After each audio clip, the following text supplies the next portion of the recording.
Eu me chamo Elaine, e naquele momento específico da minha vida, eu ainda acreditava que o amor poderia transformar pedras em pão. Havia uma geografia interior em mim que mapeava cada gesto de Natanael como se fossem constelações num céu privado, como se cada palavra dele pudesse reescrever a história silenciosa que eu carregava desde menina. Meu apartamento era meu santuário antes dele entrar na minha vida.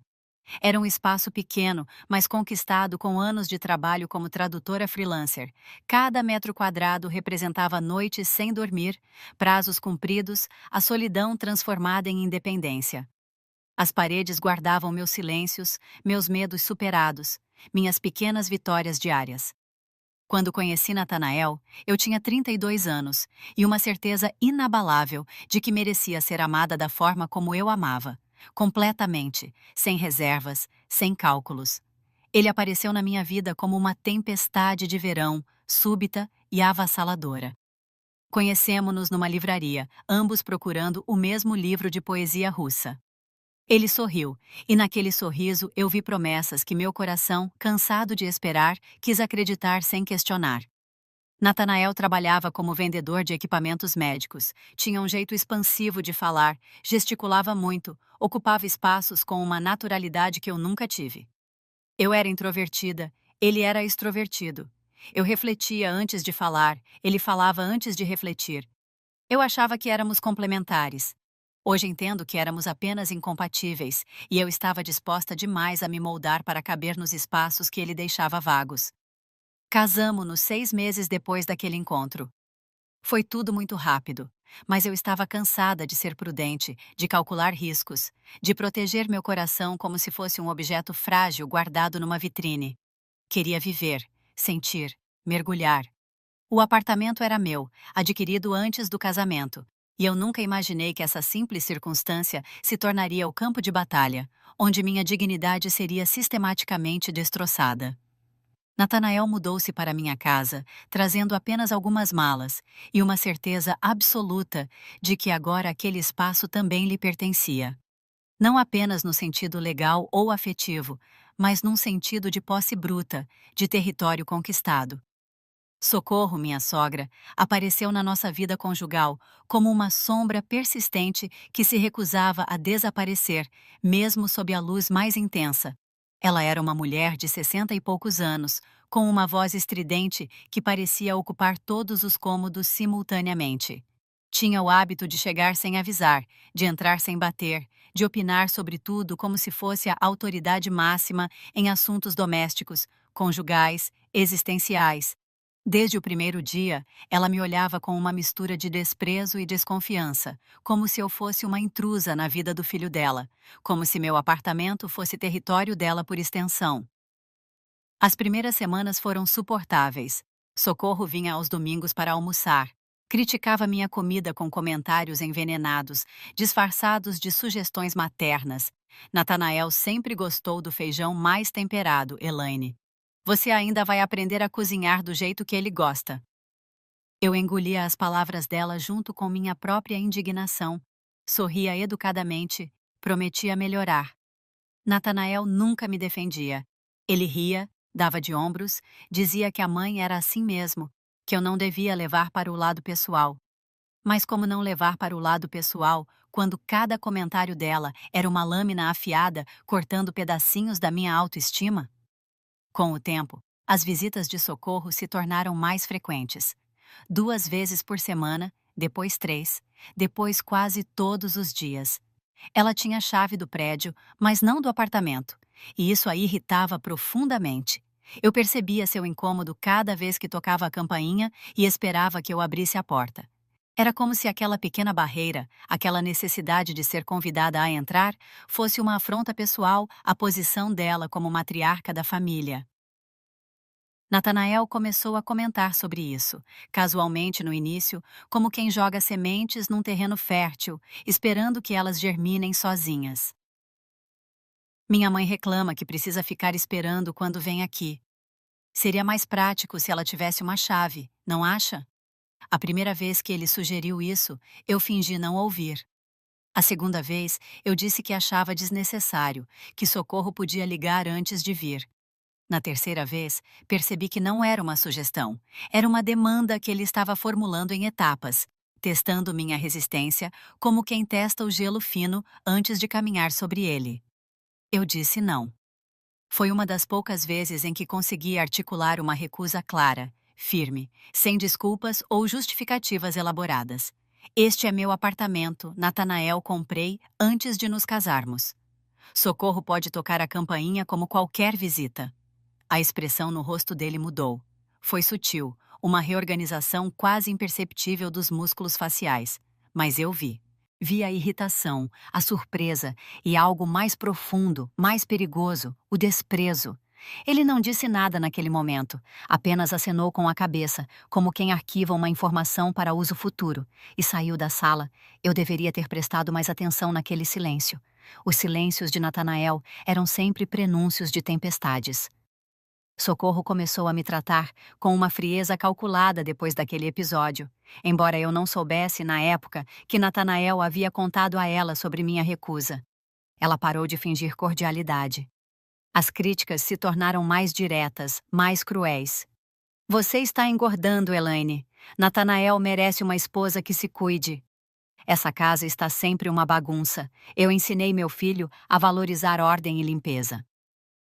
Você trabalha em casa o dia todo e ainda assim não consegue preparar um jantar decente? Cada frase era um tijolo sendo colocado na parede que se erguia entre mim e qualquer resquício de paz doméstica. Natanael não apenas permitia essas humilhações, ele participava delas. Começou com piadas, comentários aparentemente inocentes que me diminuíam na frente da mãe dele. Elaine não entende muito de cozinha, mãe. Ela é mais do tipo intelectual, sabe como é. O tom era condescendente, como se minha profissão fosse um passatempo excêntrico que ele tolerava com paciência. Socorro ria, uma risada alta e performática, e eu sentia meu rosto queimar de humilhação. Eu queria gritar, defender-me, explicar que traduzir textos complexos em 3 idiomas diferentes era um trabalho legítimo, exigente, intelectualmente estimulante. Mas minha voz morria na garganta, sufocada pelo medo de criar um conflito maior. O apartamento deixou de ser meu refúgio, transformou-se num palco onde eu era simultaneamente atriz e plateia da minha própria diminuição. Cada cômodo guardava memórias de humilhações pequenas e grandes. A cozinha, onde Socorro mexia nas minhas panelas com uma familiaridade invasiva, reorganizava meus temperos, criticava cada utensílio como se fossem evidências do meu fracasso doméstico.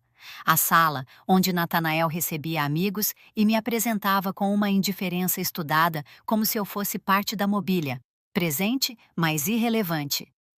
O quarto, que deveria ser nosso santuário íntimo, mas onde ele me evitava cada vez mais, preferindo passar horas no celular ou assistindo televisão, até eu adormecer de puro cansaço emocional. Eu me perguntava, nas madrugadas de insônia, quando exatamente eu havia perdido a capacidade de lutar por mim mesma. Havia uma menina dentro de mim que um dia soube dizer não, que defendeu suas fronteiras, que construiu uma vida sozinha tijolo por tijolo. Onde estava ela agora? Que mecanismo cruel da psique humana me transformou numa sombra apagada da pessoa que eu costumava ser? Eu sabia a resposta, mas não queria admiti-la. O amor, ou o que eu chamava de amor, havia se tornado minha prisão. Eu amava Natanael com uma devoção que beirava o masoquismo emocional, e ele sabia disso, explorava isso, usava isso como arma contra mim. Socorro intensificou sua campanha pela chave do apartamento. Ela começou a mencionar o assunto diretamente, sem subterfúgios. Elaine, quando você vai me dar uma chave desta casa? Sou a mãe do Natanael. Tenho direito de entrar quando quiser. Eu tentava argumentar, explicar que aquele era meu espaço privado, mas minhas palavras soavam fracas até para mim mesma. Natanael me olhava com uma expressão de impaciência crescente, como se eu estivesse sendo irracional, mesquinha, egoísta, por querer manter uma fronteira tão básica quanto a privacidade do meu próprio lar. As discussões sobre a chave se tornaram mais frequentes, mais intensas. Natanael começou a levantar a voz, algo que ele nunca havia feito antes. Por que você é tão difícil, Elaine? É só uma chave. Minha mãe não vai roubar nada. Ela só quer poder entrar sem ficar esperando na porta como uma estranha. Eu tentava explicar que não era sobre confiança, era sobre limites, sobre respeito, sobre preservar algum espaço que ainda fosse genuinamente meu. Mas minhas explicações eram recebidas com olhares de incompreensão e irritação, como se eu estivesse falando uma língua estrangeira que eles se recusavam a aprender.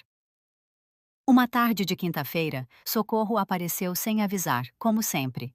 Eu estava no meio de uma videoconferência importante com um cliente da Alemanha, traduzindo simultaneamente um contrato complexo.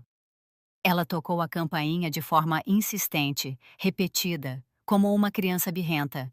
Eu tive que pedir desculpas ao cliente, pausar a reunião, correr até a porta. Socorro entrou como um furacão, falando alto, reclamando que eu demorei a atender, ignorando completamente minha explicação sobre o trabalho. Trabalho? Você fica sentada na frente do computador. Isso não é trabalho de verdade, Elaine. Trabalho de verdade é o que eu fazia quando criava meu filho sozinha, limpando casas, cozinhando para fora. Aquela comparação me feriu de uma forma visceral. Não porque eu desprezasse o trabalho dela, mas porque ela desprezava o meu de forma tão absoluta, tão cruel. Eu perdi o cliente naquele dia. Ele ficou irritado com a interrupção. Disse que precisava de um profissional mais confiável. Desligou antes que eu pudesse me desculpar adequadamente. Foram 3 meses de trabalho potencial perdidos por causa da intrusão de Socorro. Quando contei a Natanael, esperando alguma solidariedade, algum reconhecimento do prejuízo que eu havia sofrido, ele apenas deu de ombros. Você exagera, Elaine. Não foi nada demais. Consegue outros clientes. A geografia emocional dentro de mim começou a se reconfigurar. As paisagens internas que antes eram férteis e cheias de esperança se transformaram em desertos áridos, onde nada crescia, além de ressentimento e tristeza.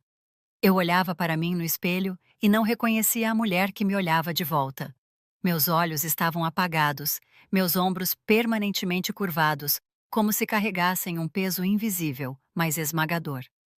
Eu havia emagrecido não porque estivesse me cuidando, mas porque a ansiedade constante transformara cada refeição num exercício de força de vontade. Meu cabelo estava sem vida, minha pele sem brilho. Eu estava desaparecendo, tornando-me transparente, fantasmagórica. Socorro começou a trazer coisas para o apartamento plantas, que ela colocava onde bem entendia, sem me consultar. Quadros horríveis que pendurava nas paredes, substituindo os meus. Toalhas de mesa que ela estendia sobre a mesa de jantar como se marcasse território. Natanael não via problema algum nisso. Quando eu protestava, ele me acusava de ser dramática, de criar problemas onde não existiam. É só uma planta, Elaine, é só um quadro. Por que você transforma tudo em tragédia? Mas não eram apenas plantas e quadros, eram invasões sistemáticas, apagamentos graduais da minha presença, da minha identidade, do meu direito de existir no espaço que eu mesma havia criado. A campanha pela chave atingiu seu ápice numa tarde de sábado. Socorro estava lá, como sempre, sentada no meu sofá como se fosse uma rainha em seu trono. Natanael estava na cozinha preparando churrasco na varanda, e eu estava arrumando a mesa. Socorro me chamou para a sala com aquela voz que não admitia recusa. Elaine, precisamos conversar. Sentei-me, meu coração já acelerado, intuindo que nada de bom viria daquela conversa. Você precisa entender uma coisa, ela começou, sua voz assumindo um tom professoral, condescendente. Quando você casou com meu filho, você não apenas ganhou um marido, você ganhou uma família. E numa família de verdade, não existem portas trancadas, não existem segredos. Eu tentei argumentar, mas ela me interrompeu com um gesto imperioso da mão. Você é egoísta, Elaine. Sempre foi. Natanael me contou que este apartamento é seu, que você comprou antes de casar. Que tipo de esposa joga isso na cara do marido? Que tipo de mulher se recusa a compartilhar o que tem com a família? Cada palavra era uma acusação. Cada frase era uma sentença condenatória. Eu me senti encolher, diminuir. como se pudesse desaparecer naquele sofá. Natanael entrou na sala naquele momento, e pelo modo como olhou para mim, eu soube que ele e a mãe haviam planejado aquela emboscada emocional. Elaine, ele disse, sua voz assumindo um tom que eu nunca havia ouvido antes, duro, frio, impessoal. Minha mãe tem razão. Você precisa parar com essa história de meu apartamento, somos casados. O que é seu, é nosso. E se é nosso, minha mãe tem todo o direito de ter uma chave. Eu olhei para ele, procurando algum traço do homem por quem me apaixonei naquela livraria. Algum resquício de gentileza, de amor, de respeito. Não encontrei nada além de impaciência e irritação. Não, eu disse, minha voz saindo mais firme do que eu esperava. Não vou dar uma chave deste apartamento para sua mãe. Este é meu espaço, e eu tenho direito de manter alguns limites. O que aconteceu depois se desenrolou como uma sequência cinematográfica em câmera lenta. Natanael ficou vermelho, suas narinas se dilataram, seus punhos se fecharam.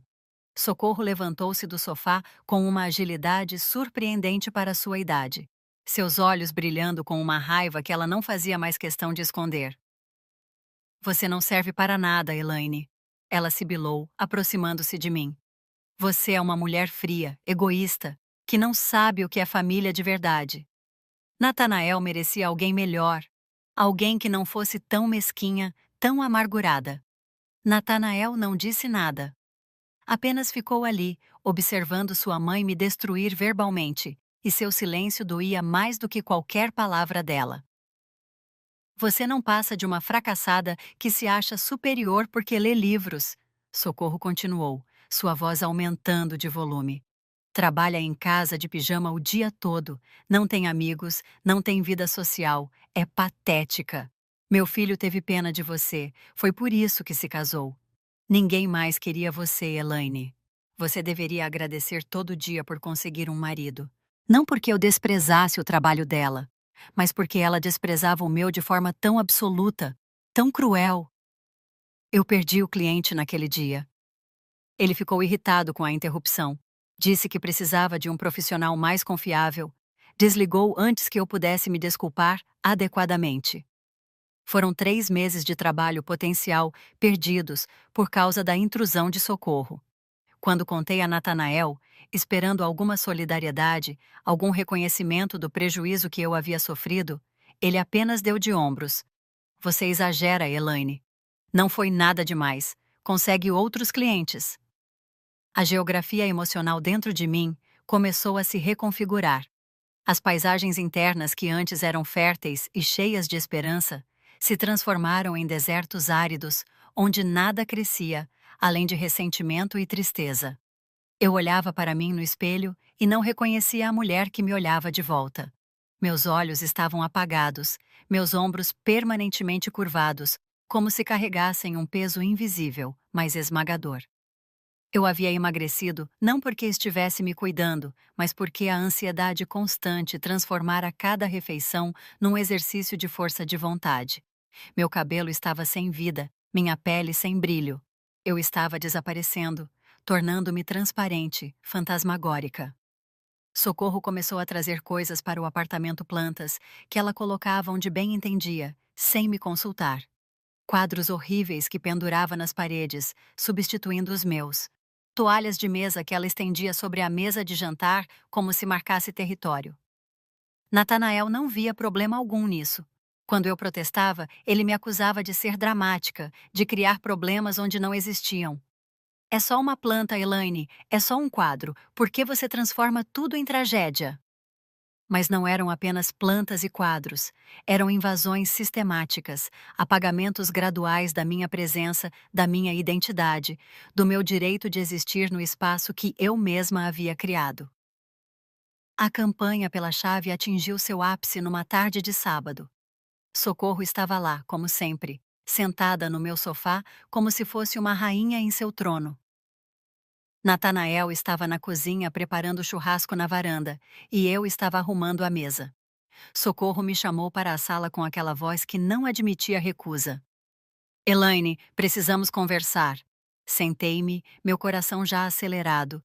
intuindo que nada de bom viria daquela conversa. Você precisa entender uma coisa, ela começou, sua voz assumindo um tom professoral, condescendente.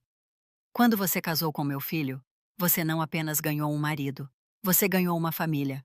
E numa família de verdade, não existem portas trancadas, não existem segredos. Eu tentei argumentar, mas ela me interrompeu com um gesto imperioso da mão. Você é egoísta, Elaine. Sempre foi. Nathanael me contou que este apartamento é seu, que você comprou antes de casar. Que tipo de esposa joga isso na cara do marido? Que tipo de mulher se recusa a compartilhar o que tem com a família? Cada palavra era uma acusação. Cada frase era uma sentença condenatória. Eu me senti encolher, diminuir, como se pudesse desaparecer naquele sofá. Natanael entrou na sala naquele momento, e pelo modo como olhou para mim, eu soube que ele e a mãe haviam planejado aquela emboscada emocional. Elaine, ele disse, sua voz assumindo um tom que eu nunca havia ouvido antes, duro, frio, impessoal. Minha mãe tem razão. Você precisa parar com essa história de meu apartamento, somos casados. O que é seu é nosso. E se é nosso, minha mãe tem todo o direito de ter uma chave. Eu olhei para ele, procurando algum traço do homem por quem me apaixonei naquela livraria. Algum resquício de gentileza, de amor, de respeito. Não encontrei nada além de impaciência e irritação. Não, eu disse, minha voz saindo mais firme do que eu esperava. Não vou dar uma chave deste apartamento para sua mãe. Este é meu espaço, e eu tenho direito de manter alguns limites. O que aconteceu depois se desenrolou como uma sequência cinematográfica em câmera lenta. Natanael ficou vermelho, suas narinas se dilataram, seus punhos se fecharam. Socorro levantou-se do sofá com uma agilidade surpreendente para sua idade, seus olhos brilhando com uma raiva que ela não fazia mais questão de esconder. Você não serve para nada, Elaine. Ela sibilou, aproximando-se de mim. Você é uma mulher fria, egoísta, que não sabe o que é família de verdade. Natanael merecia alguém melhor, alguém que não fosse tão mesquinha, tão amargurada. Natanael não disse nada. Apenas ficou ali, observando sua mãe me destruir verbalmente, e seu silêncio doía mais do que qualquer palavra dela.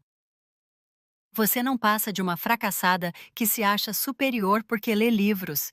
Socorro continuou, sua voz aumentando de volume. Trabalha em casa de pijama o dia todo, não tem amigos, não tem vida social, é patética. Meu filho teve pena de você, foi por isso que se casou. Ninguém mais queria você, Elaine. Você deveria agradecer todo dia por conseguir um marido. Nos últimos meses, enquanto eu me tornava cada vez menor e mais invisível, ele se tornava cada vez mais displicente. E eu, sem perceber conscientemente, havia observado tudo. Minha mente de tradutora, treinada para captar detalhes, nuances, inconsistências, havia registrado informações que agora se revelavam preciosas. Descobri que Natanael estava endividado. Muito endividado. Cartões de crédito estourados, empréstimos pessoais, dívidas com agiotas. Ele nunca me contou nada disso. Manteve a fachada de sucesso profissional enquanto afundava financeiramente. E socorro. Ela também tinha problemas. Descobri documentos mostrando que ela estava sendo despejada do apartamento alugado onde morava. Por isso a urgência em ter acesso ao meu apartamento. Não era apenas sobre controle, era sobre necessidade. Eles precisavam do meu espaço porque não tinham onde morar. Continuei investigando, trabalhando com a eficiência silenciosa de quem finalmente encontrou um propósito. Descobri que Natanael havia mentido sobre vários aspectos da sua vida. O emprego dele estava em risco. Ele havia sido advertido várias vezes por desempenho ruim e comportamento inadequado. Suas comissões haviam diminuído drasticamente. O dinheiro que ele contribuía para as despesas da casa era uma fração do que ele me fazia acreditar. Eu pagava a maior parte das contas, mas ele mantinha a ilusão de ser o provedor principal. Sentei-me diante do computador e comecei a agir. Primeiro, mudei todas as minhas senhas: banco, e-mails, redes sociais, tudo. Depois, liguei para meu advogado, Dr. Marcelo, um homem competente que havia cuidado da compra do apartamento anos atrás. Expliquei a situação de forma objetiva, sem emoção, apenas fatos. Ele me ouviu em silêncio e depois disse: Elaine, você precisa sair desse casamento imediatamente e precisa se proteger legalmente. Concordei. Pediu para eu ir ao escritório dele na segunda-feira, à primeira hora. Eram 5:30 da tarde de sábado. Eu tinha o fim de semana para me preparar, mas eu não queria apenas me proteger. Eu queria justiça. Queria que eles sentissem uma fração da dor que me causaram. Queria que entendessem que humilhar alguém sistematicamente tem consequências. Continuei investigando. Descobri que Natanael havia usado meu nome para abrir crediário em algumas lojas, acumulando dívidas que ele não pagava. Isso era crime. Fraude. Eu tinha provas. E-mails, documentos, assinaturas falsificadas. Salvei tudo em vários pendrives. Fiz backup na nuvem. Enviei cópias para meu próprio e-mail. Socorro estava demorando mais do que eu esperava para voltar com Natanael. Provavelmente haviam ido jantar, celebrar sua vitória sobre mim. Isso me dava ainda mais tempo. Liguei para uma chaveiro 24 horas e pedi para virem trocar a fechadura da porta imediatamente. A atendente perguntou se era emergência. Respondi que sim. Havia sofrido um assalto e precisava trocar a fechadura urgentemente. Eles chegaram em 40 minutos. Um senhor simpático chamado Raimundo, que trabalhou eficientemente enquanto eu observava. Em menos de uma hora, tinha fechadura nova, chaves novas. As chaves antigas que Natanael levara para copiar não serviam mais para nada. Enquanto Raimundo instalava a nova fechadura, eu arrumava as coisas de Natanael. Cada peça de roupa, cada objeto pessoal, tudo foi colocado cuidadosamente em malas e caixas. Trabalhei mecanicamente, sem emoção, como se estivesse organizando pertences de um estranho. Encontrei coisas que me fizeram rir amargamente. Preservativos numa gaveta que ele mantinha trancada. Ele não usava preservativos comigo. Não precisávamos, eu tomava anticoncepcional. Para quem eram aqueles, então? Mensagens de texto no celular velho dele que encontrei no fundo do armário. Conversas com várias mulheres, planejando encontros, trocando fotografias íntimas. Natanael não era apenas abusivo, era infiel. Salvei tudo. Fotografei tudo. Arrumei suas coisas com um cuidado quase obsessivo, dobrando cada peça de roupa, organizando seus objetos em categorias. Não era gentileza, era precisão. Eu queria que quando ele voltasse e encontrasse suas malas prontas na porta, soubesse que aquilo não foi impulso, não foi histeria feminina, como ele certamente tentaria classificar. Foi decisão. Foi planejamento. Foi execução fria e calculada. Terminei de arrumar tudo por volta das 9 da noite. 3 grandes malas e 4 caixas continham toda a existência de Natanael no meu apartamento. 12 meses de casamento, reduzidos à bagagem que poderia ser carregada numa viagem. Olhei ao redor do apartamento. Parecia diferente já. Mais leve. Como se ao remover os pertences dele, eu tivesse também removido um peso invisível que comprimia o ar. Fui até a cozinha e preparei chá. Sentei-me no sofá com a xícara quente nas mãos, esperando. A televisão estava desligada, o apartamento em silêncio absoluto. Eu estava calma. Uma calma profunda, quase meditativa. Não havia medo, não havia ansiedade, apenas certeza. Certeza de que estava fazendo o necessário. Certeza de que merecia melhor. Certeza de que não voltaria atrás. Ouvi a chave na fechadura por volta das 10 horas. Tentaram abrir uma vez. 2 vezes. 3 vezes. Vozes confusas do lado de fora. Que diabos? A voz de Natanael, irritada. Essas chaves estão erradas! Socorro falando alto, nervosa. Eles bateram na porta. Bum, bum, bum. Elaine, abre essa porta! Natanael gritava. Eu deixei eles baterem. Deixei eles gritarem. Bebi meu chá lentamente, saboreando cada gole, cada segundo daquele momento de virada. Finalmente levantei-me, caminhei até a porta, mas não abri. Falei através dela, minha voz clara e firme. As fechaduras foram trocadas. Suas coisas estão aqui fora no corredor. Você não mora mais aqui, Natanael. O silêncio do outro lado foi absoluto por um momento. Depois, explosão. Natanael começou a chutar a porta, socá-la, gritar obscenidades. Você não pode me expulsar. Sou seu marido. Esta casa também é minha. Eu esperei ele se cansar. Socorro também gritava, sua voz histérica atravessando a porta de madeira. Seu demônio! Você vai pagar por isso. Vou processar você. Vou acabar com você. Quando os gritos diminuíram, eu falei novamente, mantendo minha voz controlada. O apartamento é meu, está em meu nome. Vocês não têm nenhum direito legal sobre ele. Se não saírem do corredor, vou chamar a polícia. Polícia? Natanael riu, uma risada sem humor. Vai chamar a polícia contra seu próprio marido? Você está maluca. Abra essa porta agora. Peguei meu celular e disquei 190. Coloquei no viva-voz, alto o suficiente para que eles ouvissem. A operadora atendeu. Polícia Militar? Qual sua emergência? Eu falei com clareza. Meu nome é Elaine, estou sendo ameaçada pelo meu marido, que se recusa a sair da frente do meu apartamento. Ele está batendo na porta e gritando ameaças. Preciso de uma viatura urgente. Dei meu endereço. A operadora disse que a viatura estava a caminho do outro lado da porta. O pânico. Você está falando sério? A voz de Natanael havia mudado, perdido a agressividade, ganhado incerteza. Você realmente chamou a polícia? Socorro tentou outra tática. Elaine, querida, vamos conversar. Abra a porta.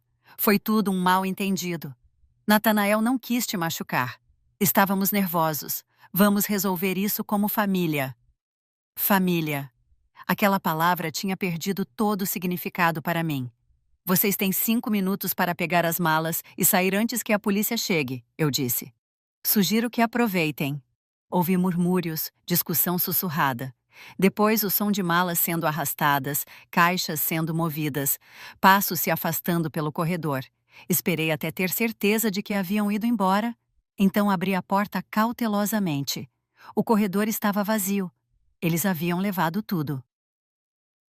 A polícia chegou 10 minutos depois. 2 policiais, um homem e uma mulher. Expliquei a situação. Mostrei documentos comprovando que o apartamento era meu. Contei sobre as ameaças. A policial feminina, Cabo Roberta, olhou para mim com uma compaixão que me desarmou momentaneamente. A senhora fez certo em nos chamar. Quer registrar um boletim de ocorrência? Eu disse que sim. Eles me acompanharam até a delegacia. Esperei quase 2 horas, mas registrei tudo. As ameaças, a agressão com o prato de salada, o ambiente de violência psicológica. O delegado de plantão me ouviu com atenção e sugeriu que eu pedisse uma medida protetiva. Concordei. Voltei para casa às 3 da manhã. O apartamento estava silencioso, vazio, meu, completamente meu pela primeira vez em 1 ano. Andei pelos cômodos devagar, reapropriando-me de cada espaço. A cozinha, onde Socorro mexia nos meus utensílios, agora estava em paz. A sala onde Natanael me humilhava agora estava limpa de sua presença tóxica. O quarto, onde nossa intimidade tinha morrido lentamente agora, era só meu. Dormi naquela noite sem pesadelos. Dormi profundamente, um sono restaurador que meu corpo não conhecia há meses. No domingo, não tive notícias deles. Passei o dia organizando papéis, reunindo provas, preparando-me para segunda-feira. Liguei para minha mãe, que morava em outra cidade. Contei tudo. Ela chorou.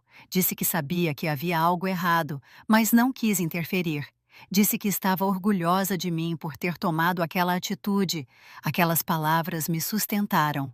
Na segunda-feira, fui ao escritório do Dr. Marcelo às 8 da manhã. Ele estava me esperando com uma advogada especialista em direito de família, doutora Helena. Passei 3 horas com eles, explicando tudo, mostrando todas as provas que havia reunido. Doutora Helena examinou os documentos com atenção profissional. Elaine, você tem um caso muito forte. O apartamento é seu, adquirido antes do casamento, portanto não entra em partilha de bens. O uso do seu nome para contrair dívidas sem sua autorização é crime. As ameaças e agressões configuram violência doméstica. Vamos entrar com pedido de divórcio imediatamente, com medida protetiva, e vamos também processar criminalmente por fraude e violência doméstica. Eu assenti. Faça tudo o que for necessário. Quero ele fora da minha vida permanentemente. Mas não era só isso que eu queria. Enquanto conversávamos, tive uma ideia, doutora Helena. E se eu quisesse processá-lo por danos morais também? Pela humilhação pública, pela violência psicológica prolongada? Ela sorriu, um sorriso pequeno e profissional. Não apenas pode como deve. Com as provas que você tem, especialmente se conseguirmos testemunhas que confirmem o padrão de abuso, você tem chances excelentes de ganhar uma indenização significativa. Pediu que eu fizesse uma lista de todas as pessoas que presenciaram episódios de humilhação. Comecei a escrever. Vizinhos que ouviram gritos, amigos que presenciaram comentários depreciativos, familiares que testemunharam o tratamento degradante de Socorro. O processo avançou rapidamente. A medida protetiva foi concedida. Natanael foi proibido de se aproximar de mim ou do apartamento. A separação de corpos foi imediata. Ele tentou contestar, alegou que tinha direito à metade do apartamento, mas a documentação era irrefutável. O imóvel estava em meu nome, adquirido antes do casamento, sem nenhum investimento financeiro da parte dele. O juiz indeferiu o pedido dele em primeira audiência. Doutora Helena era impiedosa, meticulosa, brilhante. Cada documento que Natanael apresentava era refutado com provas mais sólidas. Cada argumento dele era desmontado com lógica jurídica implacável. Enquanto o processo corria, minha vida começava a se reorganizar. Perdi peso que havia ganhado pelo estresse, mas dessa vez de forma saudável. Voltei a cuidar de mim, cabelo cortado e tratado, roupas novas. Retomei contato com amigos que havia negligenciado durante o casamento. Cada pessoa que reencontrava me dizia a mesma coisa. Você está diferente, mais leve, mais você. E era verdade. Eu estava me reencontrando. A mulher que Natanael e Socorro tentaram destruir estava ressurgindo, mais forte, mais sábia, mais cautelosa, mas também mais livre. Natanael tentou me contactar várias vezes, violando a medida protetiva. Cada tentativa era documentada e enviada para a doutora Helena. Flores na porta do prédio. Mensagens através de conhecidos em comum. Até um e-mail longo e choroso, onde ele pedia perdão, dizia que me amava, que tudo tinha sido um erro. Não respondi nada. Cada contato dele era evidência adicional contra ele, mais munição para o processo. Socorro tentou uma abordagem diferente, espalhou boatos sobre mim, contou versões distorcidas da história para quem quisesse ouvir. Pintou-me como a vilã, a esposa fria que expulsou o marido de casa sem motivo. Mas eu tinha aliados agora, amigos que conheciam a verdade, vizinhos que haviam testemunhado as humilhações. A narrativa dela não prosperou. O processo de fraude avançou paralelamente ao divórcio.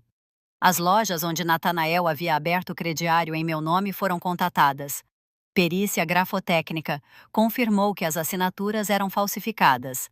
Natanael foi indiciado. Enfrentaria processo criminal além do civil. Socorro tentou interferir, contratou um advogado para o filho, mas era tarde demais. As provas eram irrefutáveis. Doutora Helena moveu montanhas. Descobriu ainda mais coisas que eu nem sabia. Natanael havia tentado tomar empréstimo, usando o apartamento como garantia, forjando documentos.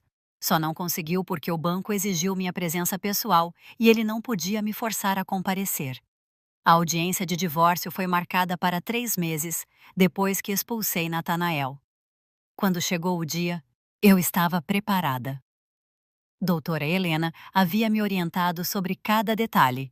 Cheguei ao fórum com meia hora de antecedência, vestida profissionalmente, cabelo preso, maquiagem discreta. Parecia, e me senti uma pessoa completamente diferente daquela que havia se casado ingenuamente 12 meses antes. Natanael chegou atrasado, mal arrumado, com olheiras profundas. Socorro estava com ele, é claro, tentando parecer respeitável, mas apenas conseguindo parecer amargurada. a audiência foi tecnicamente eficiente. O juiz, Dr. Fernando, ouviu ambos os lados. Natanael tentou argumentar, mas seu advogado estava visivelmente despreparado. Não tinha respostas para as provas que a doutora Helena apresentava uma após outra. Documentos, testemunhas, fotografias, registros bancários, tudo construindo um caso irrefutável de abuso financeiro, emocional e psicológico. Quando foi minha vez de falar, mantive a voz firme, os olhos secos. Não chorei, não implorei, apenas contei os fatos, objetivamente, como se estivesse traduzindo um texto técnico. O juiz me olhou com uma expressão que misturava compaixão e admiração. Dr. Fernando decretou o divórcio sem partilha de bens. O apartamento permaneceria integralmente meu. Natanael não receberia nada. Além disso, ele foi condenado a pagar indenização por danos morais. O valor foi significativo. Não uma fortuna, mas o suficiente para causar impacto real em alguém já endividado como ele. Natanael empalideceu ao ouvir a sentença. Socorro soltou um grito indignado que o oficial de justiça precisou silenciar. Silêncio na sala ou a senhora será retirada. Dr. Fernando bateu o martelo. Decisão transitada em julgado. Próximo caso. Saí do fórum sob sol forte de meio-dia. Doutora Helena caminhou comigo até o estacionamento. Parabéns, Elaine. Você foi muito corajosa. Agradeci. Ela havia sido mais do que minha advogada. Tinha sido minha aliada, minha âncora em momentos de incerteza. Mas não havia terminado. Ainda faltava o processo criminal contra Natanael pela fraude. Esse levaria mais tempo, mas doutora Helena estava confiante. Com as provas que temos, ele vai ser condenado. Pode não pegar prisão em regime fechado, por ser réu primário, mas terá ficha criminal. Isso vai dificultar muito a vida profissional dele. Semanas se passaram. Retomei minha rotina de trabalho com renovado vigor. Clientes novos, projetos interessantes, minha reputação profissional se fortalecendo. O incidente com o cliente alemão havia sido um contratempo, mas consegui outros contratos, alguns até melhores. Minha renda estava estável, minha saúde mental em recuperação, minha vida voltando aos trilhos. Fiz terapia. Encontrei uma psicóloga excelente, doutora Carmen, que me ajudou a processar o trauma, entender os padrões de abuso, reconstruir minha autoestima tijolo por tijolo. Um dia, aproximadamente 6 meses depois do divórcio, recebi uma ligação de um número desconhecido. Hesitei antes de atender. Era Socorro. Sua voz estava diferente, mais fraca, menos estridente. Elaine, preciso falar com você. Meu primeiro instinto foi desligar, mas a curiosidade venceu. O que você quer, Socorro? Houve uma pausa longa. Depois, Natanael está morando comigo. Dividimos um kitnet pequeno. Ele perdeu o emprego. Está sendo processado criminalmente. As dívidas estão crescendo. Os agiotas estão cobrando. Nós não temos para onde ir. Ouvi em silêncio, sem emoção. Ela continuou. O apartamento onde eu morava me despejou. Tive que vender meus móveis para pagar dívidas. Este kitnet que estamos é emprestado, mas o dono disse que precisa do espaço de volta em 2 semanas. Elaine, eu sei que fui terrível com você. Natanael também sabe. Nós estamos arrependidos. Por favor, você poderia nos ajudar? Talvez deixar a gente ficar no seu apartamento só até conseguirmos nos reorganizar? A audácia quase me fez rir. Quase. Socorro!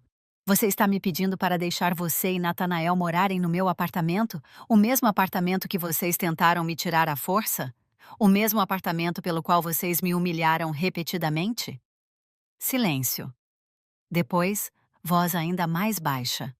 Elaine, nós não temos escolha. Vamos ficar na rua. Você não pode ser tão cruel. Você é uma pessoa boa, cristã. Você não vai deixar 2 pessoas ficarem na rua.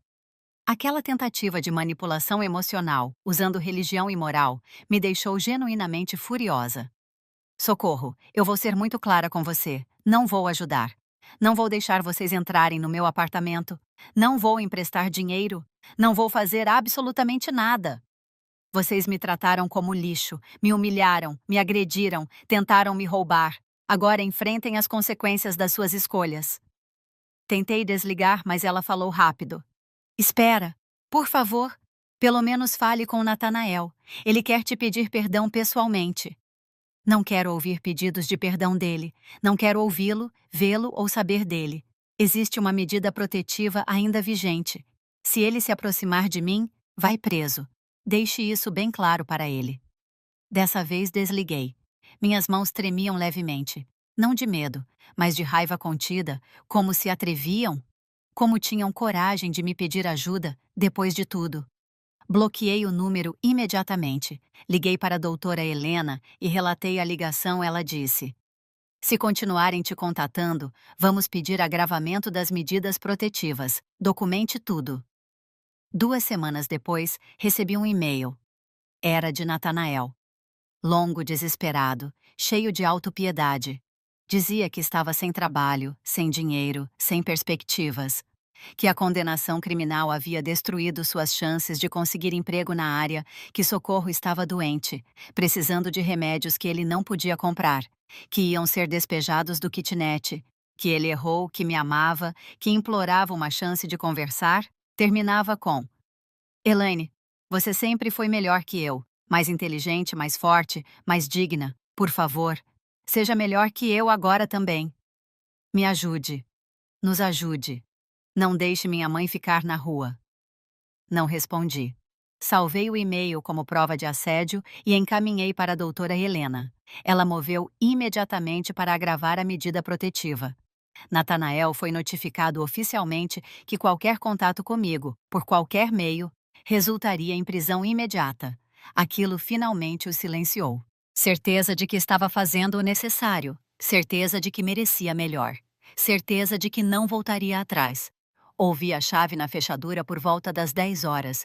Tentaram abrir uma vez, 2 vezes, 3 vezes.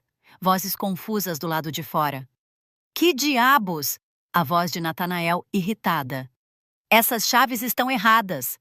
Socorro falando alto, nervosa. Eles bateram na porta. Bum, bum, bum. Elaine, abre essa porta! Natanael gritava. Eu deixei eles baterem. Deixei eles gritarem. Bebi meu chá lentamente, saboreando cada gole, cada segundo daquele momento de virada. Finalmente, levantei-me, caminhei até a porta, mas não abri. Falei através dela, minha voz clara e firme. As fechaduras foram trocadas. Suas coisas estão aqui fora no corredor. Você não mora mais aqui, Nata, mas a história não terminou ali. Através de conhecidos em comum, fui sabendo o que aconteceu com eles. O kitnet Nael. O silêncio do outro lado foi absoluto por um momento. Depois, explosão. Natanael começou a chutar a porta, socá-la, gritar obscenidades. Você não pode me expulsar! Sou seu marido! Esta casa também é minha! Eu esperei ele se cansar. Socorro também gritava, sua voz histérica atravessando a porta de madeira. Seu demônio! Você vai pagar por isso! Vou processar você! Vou acabar com você! Quando os gritos diminuíram, eu falei novamente, mantendo minha voz controlada. O apartamento é meu. Está em meu nome. Vocês não têm nenhum direito legal sobre ele. Se não saírem do corredor, vou chamar a polícia. Polícia? Natanael riu, uma risada sem humor. Vai chamar a polícia contra seu próprio marido? Você está maluca! Abra essa porta agora! Peguei meu celular e disquei 190. Coloquei no viva-voz alto o suficiente para que eles ouvissem. A operadora atendeu. Polícia Militar? Qual sua emergência? Eu falei com clareza. Meu nome é Elaine, estou sendo ameaçada pelo meu marido que se recusa a sair da frente do meu apartamento. Ele está batendo na porta e gritando ameaças. Preciso de uma viatura urgente. Dei meu endereço. A operadora disse que a viatura estava a caminho do outro lado da porta. O pânico. Você está falando sério? A voz de Natanael havia mudado, perdido a agressividade, ganhado incerteza. Você realmente chamou a polícia? Socorro tentou outra tática. Elaine, querida, vamos conversar. Abra a porta. Foi tudo um mal-entendido. Natanael não quis te machucar. Estávamos nervosos. Vamos resolver isso como família. Família. Aquela palavra tinha perdido todo o significado para mim. Vocês têm 5 minutos para pegar as malas e sair antes que a polícia chegue, eu disse. Sugiro que aproveitem. Houve murmúrios, discussão sussurrada. Depois o som de malas sendo arrastadas, caixas sendo movidas, passos se afastando pelo corredor. Esperei até ter certeza de que haviam ido embora, então abri a porta cautelosamente. O corredor estava vazio. Eles haviam levado tudo. A polícia chegou 10 minutos depois. 2 policiais, um homem e uma mulher. Expliquei a situação. Mostrei documentos comprovando que o apartamento era meu. Contei sobre as ameaças. A policial feminina, Cabo Roberta, olhou para mim com uma compaixão que me desarmou momentaneamente. A senhora fez certo em nos chamar. Quer registrar um boletim de ocorrência? Eu disse que sim. Eles me acompanharam até a delegacia. Esperei quase 2 horas, mas registrei tudo. As ameaças, a agressão com o prato de salada, o ambiente de violência psicológica. O delegado de plantão me ouviu com atenção e sugeriu que eu pedisse uma medida protetiva. Concordei. Voltei para casa às 3 da manhã. O apartamento estava silencioso, vazio. Meu. Completamente meu pela primeira vez em 1 ano. Andei pelos cômodos devagar, reapropriando-me de cada espaço. A cozinha onde Socorro mexia nos meus utensílios agora estava em paz. A sala onde Natanael me humilhava agora estava limpa de sua presença tóxica. O quarto onde nossa intimidade tinha morrido, lentamente. Agora era só meu. Dormi naquela noite sem pesadelos. Dormi profundamente, um sono restaurador que meu corpo não conhecia há meses. No domingo, não tive notícias deles. Passei o dia organizando papéis, reunindo provas, preparando-me para a segunda-feira. Liguei para minha mãe que morava em outra cidade. Contei tudo. Ela chorou. Disse que sabia que havia algo errado, mas não quis interferir. Disse que estava orgulhosa de mim por ter tomado aquela atitude. Aquelas palavras me sustentaram. Na segunda-feira, fui ao escritório do Dr. Marcelo às 8 da manhã. Ele estava me esperando com uma advogada especialista em direito de família, doutora Helena. Passei 3 horas com eles, explicando tudo, mostrando todas as provas que havia reunido. Doutora Helena examinou os documentos com atenção profissional. Elaine, você tem um caso muito forte. O apartamento é seu, adquirido antes do casamento. Portanto, não entra em partilha de bens. O uso do seu nome para contrair dívidas sem sua autorização é crime. As ameaças e agressões configuram violência doméstica. Nunca olharia para dentro e admitiria. Eu fiz escolhas ruins, tratei mal quem me amava, destruí minha própria vida. Essa incapacidade de autorreflexão, de assumir culpa, de genuinamente se arrepender, era talvez a característica mais triste dele.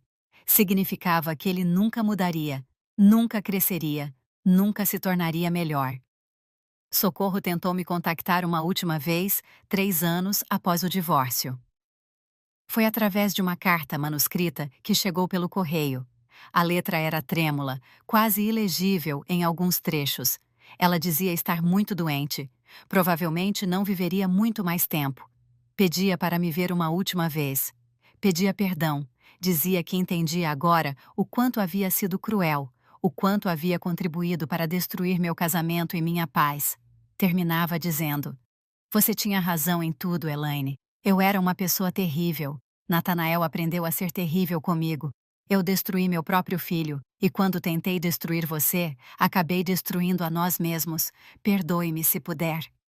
Segurei aquela carta por dias, sem saber o que fazer. Conversei sobre ela com doutora Carmen. Você quer vê-la?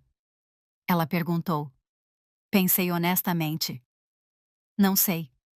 Parte de mim sente que deveria, que seria o gesto humano correto. Outra parte sente que não devo nada a ela, que ela não merece meu tempo ou minha energia. Doutora Carmen assentiu. Ambos os sentimentos são válidos. Não existe resposta certa. Existe apenas a resposta que trará paz para você.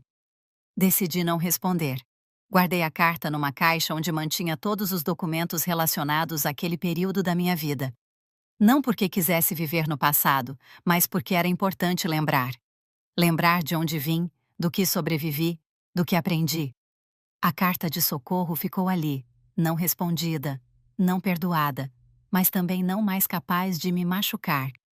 Socorro morreu 6 meses depois. Soube através de um aviso no jornal local. Faleceu num hospital público, sem família presente. Natanael ainda estava preso, não pôde comparecer ao funeral. Poucas pessoas foram. Um enterro simples, quase anônimo. Não fui. Não porque quisesse ser cruel, mas porque não havia nada lá para mim. Nenhum encerramento que eu precisasse, nenhuma paz que dependesse de ver seu caixão ser baixado à terra. Minha paz eu já havia encontrado, não em perdoar Socorro ou Natanael, mas em me perdoar. Em perdoar a mim mesma por acreditar, por amar, por sofrer. Em entender que sobreviver ao abuso não me tornava mais forte necessariamente, mas me tornava mais consciente, mais capaz de discernir, de proteger, de escolher melhor. Natanael saiu da prisão eventualmente.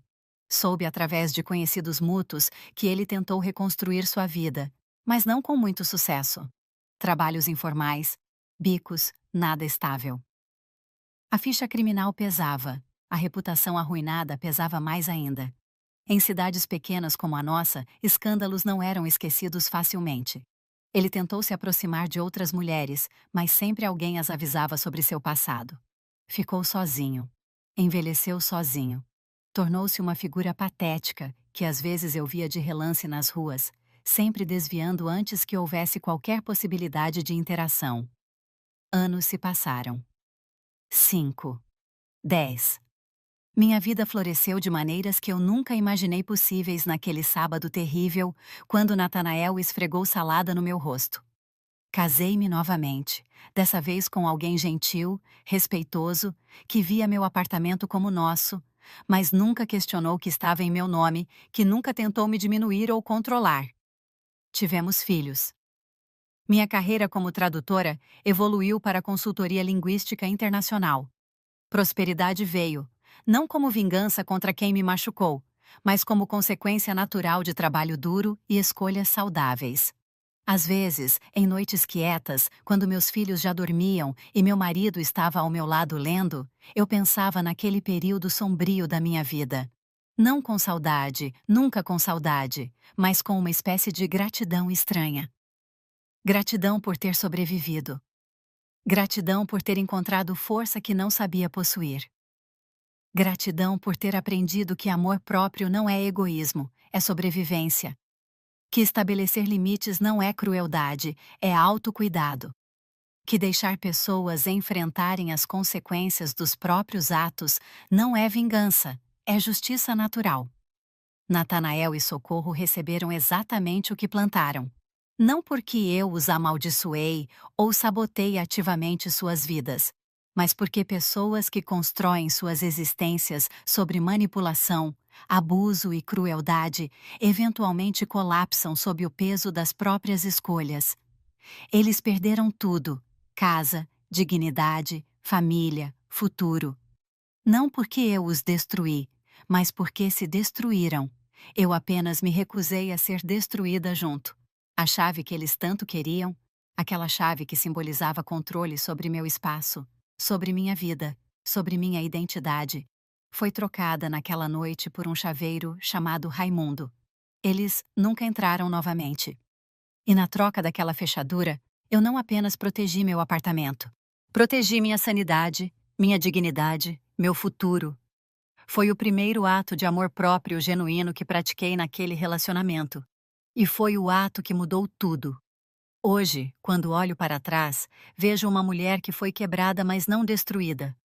Uma mulher que aprendeu que vingança não é sobre fazer os outros sofrerem. É sobre não permitir que continuem fazendo você sofrer. É sobre construir uma vida tão boa, tão plena, tão genuinamente feliz, que o passado perde todo o poder sobre você. Natanael e Socorro não estão na rua porque eu os coloquei lá. Estão lá porque suas próprias escolhas os levaram para lá. Eu apenas me recusei a ser arrastada junto. E essa recusa, aquele não firme pronunciado através de uma porta trancada, foi o início de tudo, o início da minha verdadeira vida, a vida que eu mereço, a vida que construí não sobre as ruínas dos meus inimigos, mas sobre as fundações sólidas do meu próprio valor. Eles imploraram, eles se arrependeram, eles enfrentaram consequências que provavelmente nunca imaginaram possíveis. E eu sobrevivi, eu floresci, eu venci. Não porque os destruí, mas porque me recusei a deixar que me destruíssem. Esta é minha história. A história de uma mulher chamada Elaine, que aprendeu, da forma mais dolorosa possível, que às vezes o ato mais revolucionário, mais poderoso, mais transformador que podemos realizar é simplesmente dizer: não, não vou aceitar isso, não mereço isso, não vou permitir isso. E então, com calma, com dignidade, com força silenciosa mas inabalável, fechar a porta para o abuso e abrir a janela para a vida. Gostou do vídeo? Deixe seu like, inscreva-se, ative o sininho e compartilhe. Obrigada por fazer parte da nossa comunidade. Até o próximo vídeo.